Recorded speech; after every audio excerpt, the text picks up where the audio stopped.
যে সকল লোক দম্ভ অহংকারের বসে কাম আসক্তি ও বলের দর্পে শাস্ত্রের বিধান নাই এমন কঠোর তপস্যা করে সেই সব নির্বোধেরা শরীরের যে ভূতগুলি আছে তাদেরকে কষ্ট দেয়, আর শরীরের মধ্যে যে আমি আছি আমাকেও কষ্ট দেয়।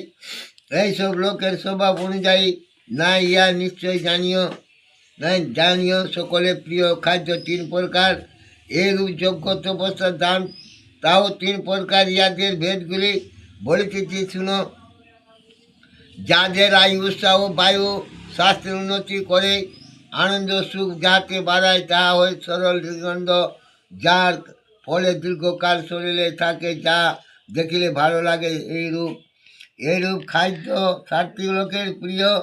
অতি তিত, অতি টক, অতি নোনতা, অতি গরম, অতি ঝাল, অতি সূক্ষ্ম, অতি ঝাঁঝালো এসব খাদ্য রাজস্বিক লোকের প্রিয়। ইয়াতে দুঃখ শোক ও রোগ জন্মে।